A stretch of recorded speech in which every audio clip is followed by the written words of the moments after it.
અમરેલી જિલ્લાના જાફરાબાદ અને આસપાસના કોસ્ટલ બેલ્ટમાં વહેલી સવારથી શરૂ થયેલા ધોધમાર વરસાદે જનજીવનને અસર પહોંચાડી છે। મિતિયાળા, વઢેરા, કડિયાળી, નાગેશ્રી, બાબરકોટ સહિતના ગામોમાં ભારે વરસાદ વરસતા નદી નાળા છલકાઈ ગયા હતા। ખેતરોમાં પાણી ભરાયા અને નીચાણવાળા વિસ્તારો તેમજ ગ્રામ્ય માર્ગો જળબંબાકાર બન્યા છે। જાફરાબાદના દારાબંદરમાં વરસાદી પાણી ઘૂસતા સ્થિતિ ગંભીર બનતા ધારાસભ્ય હીરાભાઈ સોલંકી સ્થળ પર પહોંચ્યા હતા। સ્થાનિકોને સલામત સ્થળે ખસેડવાની કામગીરી હાથ ધરી અને ફૂડ પેકેટની પણ વ્યવસ્થા કરાવી હતી। સાથે જ તેમણે સોશિયલ મીડિયાના માધ્યમથી લોકોને સાવચેત રહેવા અપીલ કરી છે। મિત્રો જય સિયારામ।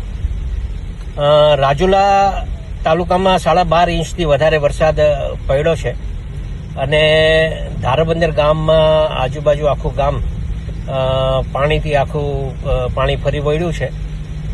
મારી ખાસ આપણા આ મત વિસ્તારના ઘણા બધા લોકોને બહુ સારું તરતા આવડતું હોય છે, તો આવા છોકરાઓની થોડી યાદી બની જાય અને એનો સંપર્ક અમારા સાથે થાય તો કોઈ ગામમાં આપણે મદદરૂપ થવા માટે આપણે જે ટીમ આવવાની હોય એ પહેલા આપણે કંઈક મદદરૂપ થવા માટે આપ સૌ અમારો સંપર્ક કરો અને જ્યાં જે ગામડાઓમાં મુશ્કેલી હોય એ મુશ્કેલી હેલ્પલાઇન દ્વારા મેં મારા ફેસબુક પર પણ મૂક્યું છે, એટલે એમાં પણ આપ મદદરૂપ થવા માટે આપ અમને જાણ કરો અને જ્યાં મુશ્કેલી હોય ત્યાં અમારા સંપર્ક કરો। એ આપ સૌને ધારાસભ્ય તરીકે, એક જનપ્રતિનિધિ તરીકે આપ સૌને